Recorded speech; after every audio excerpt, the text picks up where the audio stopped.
Hey everyone, it's Will, GamerDad, with another video for you.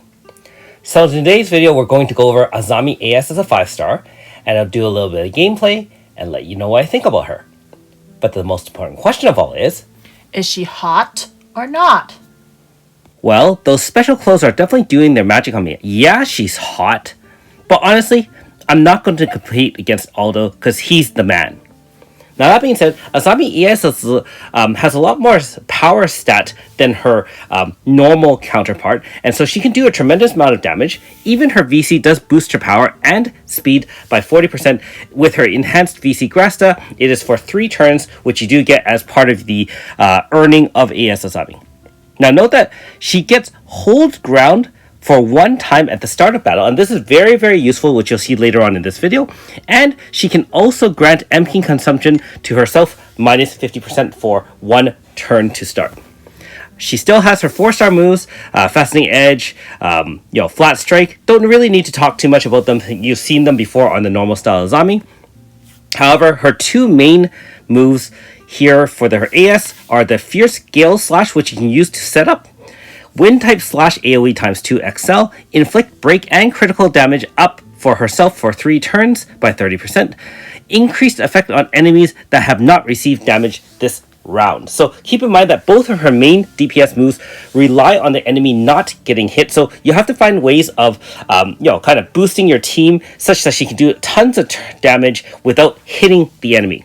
And Pedalfall is an even more pronounced effect like that. This is not only a delayed wind type slash attack on a single enemy XL, it guarantees pain. Note that you want to inflict pain before this hits, because inflicting pain while it hits will not get you the pain multiplier from your grasta. Guaranteed crit, increased effect times 25 by enemies that have not received damage this round. So very, very high potential. I believe this is the second highest damage multiplier in the game currently, AS Philo being the first one. Most of these come with a lot of conditions in order to maximize that damage. Alright, so this is her 5-star board. And note that I do have MP consumption grasta on myself, and that's why you see the MPs being higher to cast. She is also Eastern, Sweet Tooth. So make sure you take advantage of those personalities and share grasta. And also, if you do have normal Azami at 5-star, you will share and kind of boost each other's ability. Standard grasta, customized as needed. So let's take her out for a spin. If you haven't already, make sure you like and subscribe to my channel. I really appreciate it. I also do have a Patreon account for those who want to support me this way. So instead of much more defensive nature for the normal style, AS Azami is quite a bit more front line kind of DPS unit, like I said, if you can get her condition. So you can easily spam her AoE attack. Remember that on the first turn she gives herself 50% less MP casting, and normally you will set up with the break and then do the pedal fall, remembering that you're most likely going to take a hit because this is a delayed type attack. So in weaker enemies, you could probably tank a hit from her directly. However, in much more difficult battles, you'll probably use someone to either rage or something like that to kind of avoid her getting hit. In enemies that don't actually hit on the first turn, no problem. You set up with a break and then bam, tons of damage, obviously enhanced against weakness. Keep in mind that there was no pain on the gnome, and you would have done even more damage than that. So in our second example, we're going to fight the old Aquaji. And I know that in Japan they have a lot more difficult Aquajis, but for now, this will be our punching bag to kind of test out some of the capabilities of Azami AS. So in this case, it doesn't really matter if Kiro takes one for the team. ES Sakia is up front to give preemptive pain.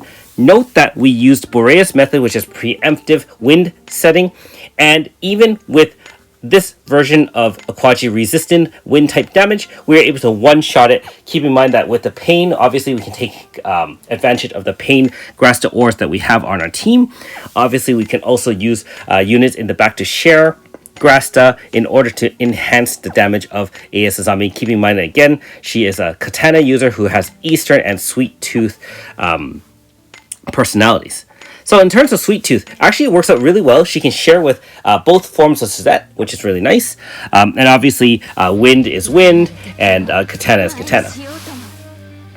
Alright, so in our second example, this one obviously takes some RNG, but what you can really do is use something like preemptive break from Kiryu, and you can just, as long as you don't take any fatal damage, she can one-shot to the HP stopper as long as the boss doesn't have more than a couple 100 million HP. This one's obviously also weak to wind, so she can certainly do a ton of damage in this circumstance.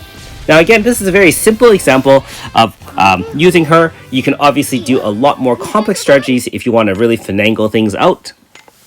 But we're using essentially the same team. If you're wondering about those specialized badges, they are from the newest Total Theater World dungeon. So you can actually just have her put on those power 50 badges at the expense of either MP, HP, or speed. Because at the end of the day, if the fight is short, less MP won't matter. If it's HP and you're not taking a hit, it won't matter as well. And if speed isn't concerned, well, she's doing all delayed attacks for the most part anyways. Alright, in our next example, we're going to take on an old, friendly favorite boss to kind of beat up on nowadays. And this is the One Wheel and Genkame Dual Hachio, both weak to wind. So there are a couple of different strategies you can use. If you really want to, and I didn't show it in this part of the video, you can actually use all single target with multi-hits and then leave the other enemy untouched. Remember that as long as you have left the other enemy untouched, you can use her Pedal Fall within the AF and do a major one-shot HP stopper kill. In this case, I have to use 7 Nights of Pain to kind of lock in another zone, in which case that is an AoE. Unfortunately, that means that the enemy are both hit, in which case you won't be able to exploit the massive DPS of Pedal Fall. That being said, we brought both to HP stoppers, and as long as you have 2 DPS, one being Azami, you can one-shot one, and then you can use her to one-shot the other however you want. You can also VC in things like Cyrus, or if you have other things like Myunfa or Yifa to enhance crit damage, you can definitely do that as well. In this case, Cyrus also doubles as a grasta carrier, and that's why I didn't really have much room to VC in anyone else. Also, Renri is a great candidate for carrying for both our Suzettes as well as for Azami, because Renri does have the sweet tooth personality, so you can have Cyrus carrying the Eastern Katana personality type of things, and then you can have Renri carrying the sweet tooth, and of course any sort of Gale Axe and stuff like that for shared grasta to help enhance Suzette, aka Cyan Scyther.